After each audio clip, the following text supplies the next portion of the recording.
Hello नमस्कार दोस्तों। मैं कुमार गजेंद्र स्वागत करता हूं आपके अपने YouTube channel Kumar Gajendra sir पर। तो दोस्तों मैं आपके लिए लेकर के आया हूं जो 12 जनवरी को दोनों शिफ्टों में जो भी क्वेश्चंस आए थे आपके जीएस से रिलेटेड, साइंस से रिलेटेड या फिर आपके कंप्यूटर से रिलेटेड, तो उन सबको इस वीडियो में लाने का प्रयास किया है।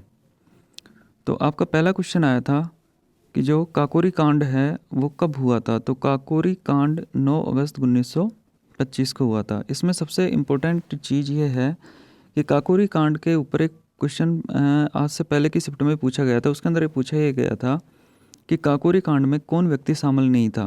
तो उसमें ऑप्शन दिया गया था, 4 ऑप्शन दे रखे थे। तो उसमें से ऑप्शन राइट आंसर था वहाँ पे भगत सिंह। तो भगत सिंह काकोरी कांड के अंदर शामिल नहीं थे। और ये काकोरी कांड 9 अगस्त 1925 को हुआ था। और काकोरी एक जगह है, मतलब काकोरी रेलवे स्टेशन का नाम है। ये लखनऊ यूपी के अंदर स्थित है। तो नेक्स्ट क्वेश्चन आया था आपका कि बहुरूपी गांधी जो पुस्तक है वो किसने लिखी। तो ये पुस्तक लिखी थी अरुण बंदोपाध्याय ने। इसके बाद आपका नेक्स्ट क्वेश्चन है कि भारत का प्रथम नाभिकीय रिएक्टर कौन सा है। तो भारत का जो प्रथम नाभिकीय रिएक्टर है वो है अप्सरा। तो ये कहाँ पर स्थित है, ये आपके ट्राम्बे में स्थित है, महाराष्ट्र में। ट्राम्बे महाराष्ट्र के अंदर आपका ये स्थित है।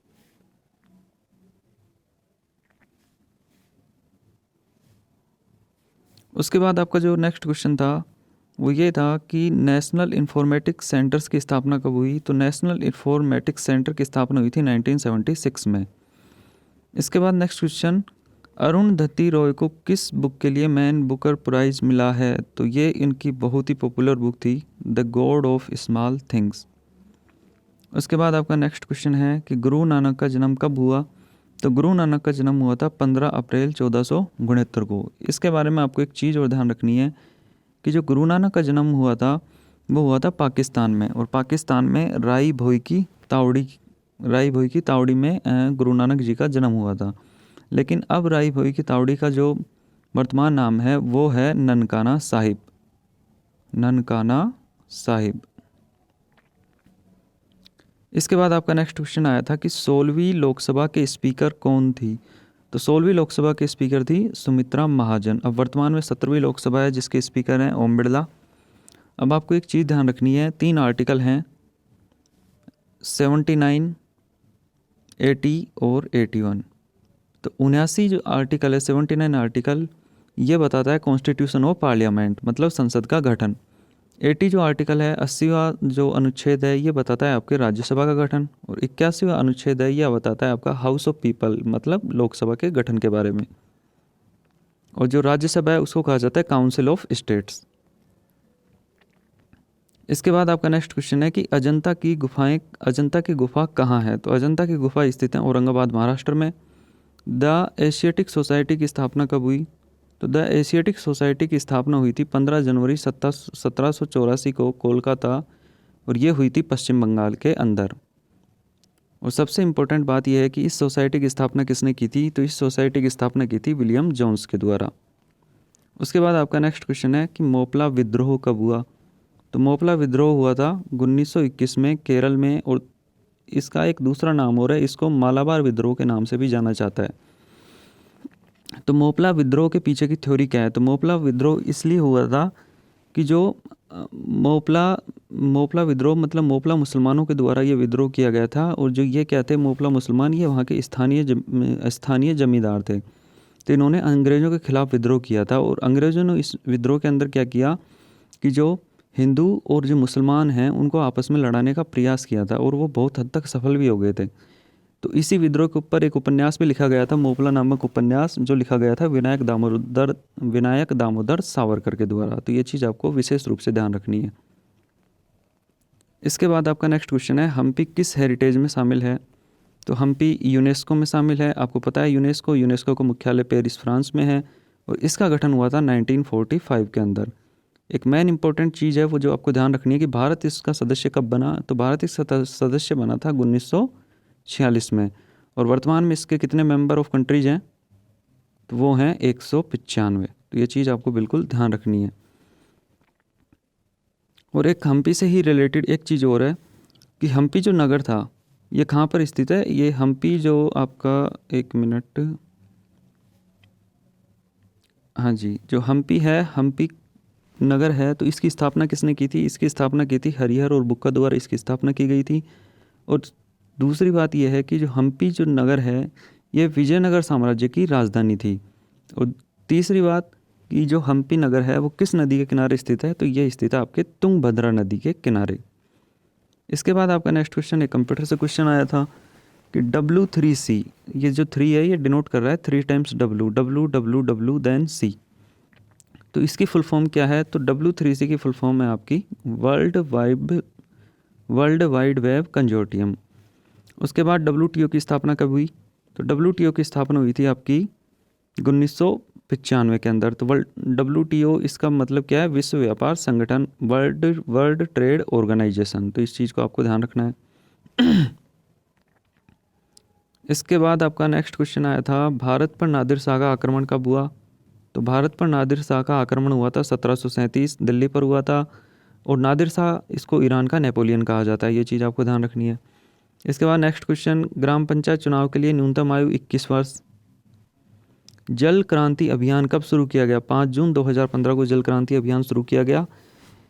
एक चीज़ आपको ये और ध्यान रखनी है कि जो जल शक्ति मंत्रालय है उसके मंत्री कौन हैं? गजेंद्र सिंह शेखावत हैं, जो राजस्थान के जोधपुर लोकसभा सीट से बिलोंग करते हैं। इसके बाद आपका नेक्स्ट क्वेश्चन आया था, कोणार्क का सूर्य मंदिर कहाँ है? तो कोणार्क का सूर्य मंदिर है आपके पुरी उड़ीसा में। किसने निर्माण करवाया? तो नरसिंह देव फर्स्ट के द्वारा इसका निर्माण कराया गया। और जो ये नरसिंह देव फर्स्ट थे, ये किस वंश के शासक थे? गंग वंश के शासक थे। आपको ध्यान रखना है, गंग वंश के शासक थे नरसिंह देव फर्स्ट। इसके बाद आपका नेक्स्ट क्वेश्चन है, study of animal behaviour. Study of animal behaviour, ये इसका वन वर्ड आया था इथोलॉजी। तो स्टडी ऑफ एनिमल बिहेवियर मतलब इथोलॉजी, या फिर जानवर की भावनाओं का अध्ययन, वो अपन बोलते हैं उसको इथोलॉजी। और यदि मनुष्य की बात की जाए, मनुष्य की भावनाओं का अध्ययन, तो उसको बोलते हैं साइकोलॉजी। इसके बाद आपका नेक्स्ट क्वेश्चन आया था कि थर्मामीटर के आविष्कारक कौन थे? तो डैनियल फारेनहाइट। एक क्वेश्चन आपका अवार्ड से आया था कि मैक्सिको के सर्वोच्च सम्मान से किसे सम्मानित किया गया था? तो प्रतिभा पाटिल को मैक्सिको के सर्वोच्च सम्मान से सम्मानित किया गया था। और मोस्ट इम्पोर्टेंट चीज़ कि मैक्सिको का सर्वोच्च जो सम्मान है वो है रोमा। ये चीज़ आपको ध्यान रखनी है। और मैक्सिको की संसद का नाम है द कांग्रेस ऑफ यूनियन। ये चीज़ आपको याद रखनी है। कांग्रेस की जो पार्लियामेंट है मैक्सिको की जो पार्लियामेंट है उसका नाम है द कांग्रेस ऑफ यूनियन। इसके बाद आपका नेक्स्ट क्वेश्चन है, भारत का नया न्यूक्लियर पावर प्लांट कहाँ है? तो ये कुडनकुलम तमिलनाडु के अंदर स्थित है। तमिलनाडु के अंदर एक शहर है मदुरई। इसके बाद आपका नेक्स्ट क्वेश्चन है, मनोरा किला कहाँ स्थित है? तो यह है तंजौर तमिलनाडु में। नेक्स्ट क्वेश्चन आया था आपका, बॉक्साइट का सर्वाधिक उत्पादन राज्य? तो ये उड़ीसा करता है। इसके बाद आपका नेक्स्ट क्वेश्चन, पाकिस्तान की मांग का विरोध किसने किया? तो ये किया था खान अब्दुल गफ्फार खान और मौलाना आज़ाद द्वारा पाकिस्तान की मांग का विरोध किया गया। इसके बाद आपका नेक्स्ट क्वेश्चन आया था कि स्थायी बंदोबस्त किसके द्वारा लागू किया गया? तो ये लागू किया गया था 1793 में लॉर्ड कॉर्नवालिस के द्वारा। और जो लॉर्ड कॉर्नवालिस है इसको कहा जाता है सिविल सेवा का जनक। इसके बाद आपका नेक्स्ट क्वेश्चन है, बीजों के पौधे में बदलने की प्रक्रिया ये क्या कहलाती है? तो ये इसको अंकुरण के नाम से जानते हैं। एक ये उपन्यास आया था कि अनटच्ड उपन्यास किसके द्वारा लिखा गया? तो ये थे मुकुल राज आनंद, जो इनके द्वारा ये अनटच्ड उपन्यास लिखा गया था। नेक्स्ट क्वेश्चन है आपका कि सीमा सड़क संगठन की स्थापना कब हुई? तो ये 1960 में हुई थी। इसके बाद किसे रूस की मदद से बनाया गया? तो ये बनाया गया था, 4 ऑप्शन दे रखे थे आपको, अलग अलग प्लांट दे रखे थे। तो उनमें है भिलाई स्टील प्लांट, ये छत्तीसगढ़ में अवस्थित है। इसके बाद आपका नेक्स्ट क्वेश्चन है कि एमनेस्टी इंटरनेशनल किससे संबंधित है? तो ये है मानवाधिकार संगठन है जो मानव अधिकारों की रक्षा करता है। जय जवान जय किसान नारा किसने दिया? आप सभी जानते हैं, लाल बहादुर शास्त्री के द्वारा दिया गया। इसके बाद आपका नेक्स्ट क्वेश्चन है, पौधे के विकास को मापने के लिए किस यंत्र का उपयोग किया जाता है? ऑक्सैनोमीटर का उपयोग किया जाता है। लैक्टिक एसिड में कितने कार्बन अणु होते हैं? तो 3 कार्बन अणु होते हैं लैक्टिक एसिड के अंदर, C3। इसके बाद आपकी नेक्स्ट क्वेश्चन है, वेल्थ ऑफ नेशन किताब किसके द्वारा लिखी गई? तो एडम स्मिथ के द्वारा लिखी गई वेल्थ ऑफ नेशन बुक, और इनको फादर ऑफ इकोनॉमी भी कहा जाता है। ये इम्पोर्टेंट क्वेश्चन आपका कि इसरो के मानव मिशन का नाम क्या है? था नहीं, क्या है? तो ये है गगनयान। तो प्रधानमंत्री मोदी ने आज से 2 साल पहले स्वतंत्रता दिवस के मौके पर ये कहा था कि जब हमारी आज़ादी स्वतंत्रता के 75 वर्ष पूरे होंगे 2022 में, तो उसके बाद एक प्लानिंग की जाएगी, मतलब गगनयान। तो गगनयान के द्वारा 3 सदस्यों को 5 से 7 दिन के लिए अंतरिक्ष में भेजा जाएगा। इसके बाद आपका लास्ट क्वेश्चन, गेट का फुल फॉर्म क्या है? तो आप ये general agreement on tariff and trade, ये गेट का फुल फॉर्म है।